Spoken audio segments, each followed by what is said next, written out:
Guys, does it ever just hit you how much you miss people that you don't have anymore? I bring this up. My grandparents, they were born between 1911 and 1918, I believe, all four of them.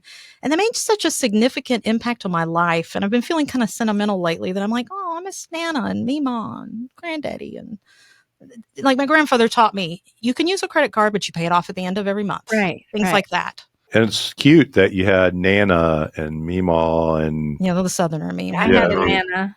Or I have a Nana. I shouldn't say had a Nana. She's going to be 88 this month. Yes. So my maternal grandmother, my grandma Canada, she lived in West Virginia. She became a widow I think my mother was 4 when my grandmother became a widow. My grandfather I never met him, obviously. He was killed in the coal mines in West Virginia. And my paternal grandparents, Elmer and Annie Taylor, they raised 12 kids. Yes. Whoa. 12? Yeah, Grandma Sharpnack had several, but she was one of 12. Yes. Wow. And so in a coal mining shack in Red Jacket, West Virginia. And then towards my dad's early adult life, they moved to Columbus. My grandpa worked for Columbus Coated Fabrics. And I have mixed feelings about my grandmother. I love my grandmother, but she would babysit me a lot when I was young, and I can still remember having to go to the bush and get the switch. There you go. That's the way it should be. Thereafter, I would be striped from the waist down. Yeah. Well, the legs. Oh my goodness! I wore shorts in the summer, and it was just not a pretty sight. No, not at all. But bless her heart, she was just trying to discipline you. Today, if she did that, whoo. Yeah. So actually, Kristin has it now, but my grandma baked cornbread and her bread in this iron skillet. Mm-hmm. And then when she passed, my dad got it. And before my dad passed, he gave it to Kristin. Yeah, we shared. Oh, I'm going to get choked up. Yeah. We shared, we would make plates for each other. Yeah. And he loved bean soup and cornbread. Mm-hmm. And so we both loved it. We shared that love. And so we would make it for each other. Yeah. Yeah. And these memories, thinking about our grandparents, and there's so many that we could do this for an entire hour, but I don't recall their generation. I guess that's the greatest generation, born between like 1911 and 1918. I don't recall them going, I'm really worried about taxes and retirement. God, what are we going to do? Oh no, we got to be efficient. That wasn't a thing back then, but it is a huge thing now. Well, it's the least of their problems. I mean, my paternal grandparents, I mean, they just, they lived on Social Security. They didn't, I mean, when you bring up 12 kids and you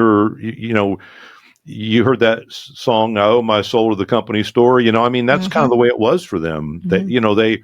That half their paycheck went to the company store. Mm-hmm. And the other half was just trying to stay surviving and stay alive. And so even my parents, mom and dad, I mean, dad had the 401k and he had a pension from Navistar, and they both had Social Security and they had health care through Navistar, and they, so they had some good things going on for them in retirement.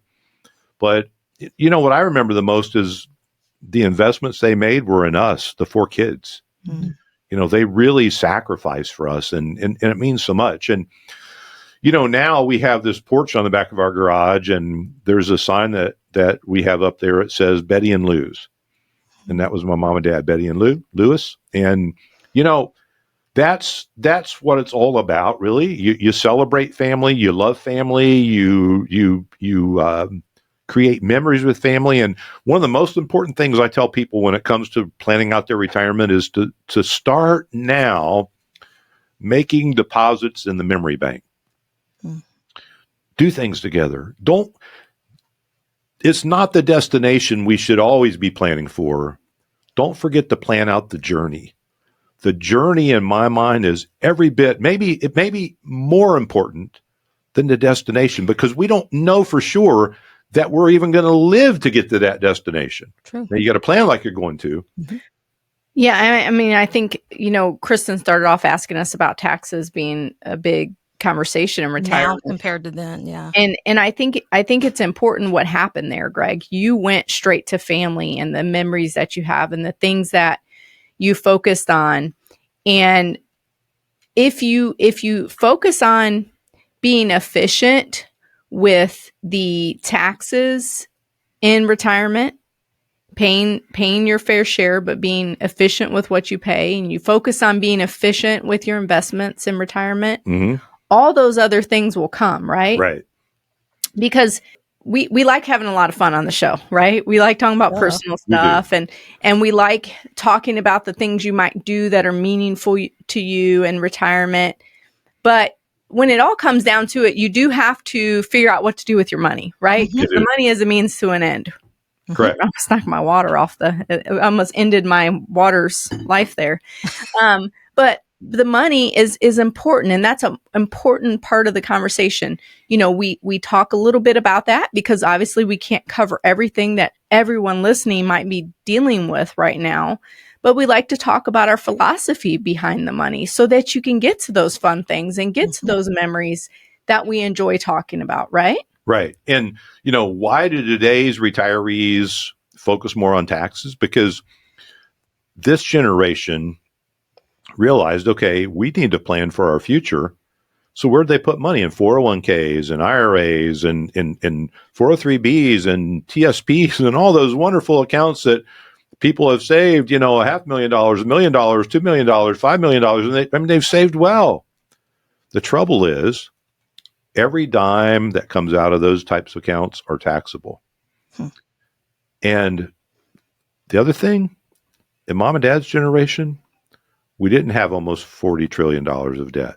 There is that. You know, I mean, they weren't seeing that tremendous outlook for potential future taxes, right? Right. Even the great big beautiful bill, I'm not necessarily against it, but I don't like the fact that it can increase our deficit. It's kind of like the ride at Disney that sings, "It's a great, big, beautiful tomorrow." Right. Yeah. So that needs a lot of work. It does. There's a couple people talking about that. Greg loves that ride, but let me tell you. That's my relaxation ride. He likes it because he sleeps on it. And that's kind awesome. of the bill, you know, it needs a little work still. He's going to be sleeping on it. It's called the Carousel of Progress, by the way. Yes. That's what, Carousel. See, the name even makes sense for what we're talking about here. It does. And oh my gosh, we're going to do a show on Disney. Oh no. Yes, the Carousel of Progress. That's right. And we need our retirement to progress along with everything else to make sure that we've got a healthcare plan, a tax plan, an income plan, an inflation plan. We've got an investment plan, and whatever's left over, you know what? We should probably have a good estate plan too. So those 5 areas, if we've got those tightened up, then we can rest a little easier. We have testmyretirement.com, which is a website people can go to see where they stand with their taxes and retirement now. And then it takes, 30 seconds to a minute, not even, to get a personalized report of some possible changes and things like that. So who listening should maybe take advantage of going to testmyretirement.com or call us for a personalized tax map report? Well, I really think it's anybody that's listening that has taxes on the top of their mind for their retirement, how their taxes are going to be different when they're retired, how their RMDs are going to work, what kind of money do they potentially see coming out in the future through those required minimum distributions.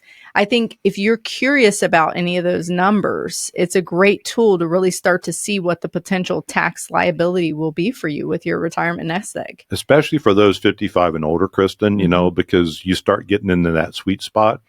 And now, you know, the Test My Retirement, what I love about that, it lets people see the possibilities.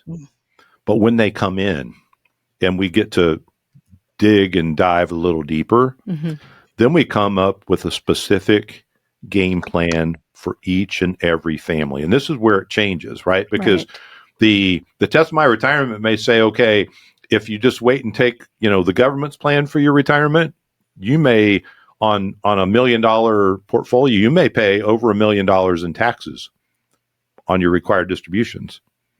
Then guess what? Your heirs get to pay the tax on what's left. How fun is that? But then it shows What if we come up with an alternative? What if we start taking distributions as soon as possible and spread that out over a shorter time? How could that look? And then thirdly, what if we decide to do Roth conversions and go to tax-free? What could that look like? So government's plan, alternative plan, and then Roth conversions. We have 3 options that can be very specific to each and every family. But so understand, first of all, test my retirement, the big picture. Then when folks come in, we can get specific. Yes.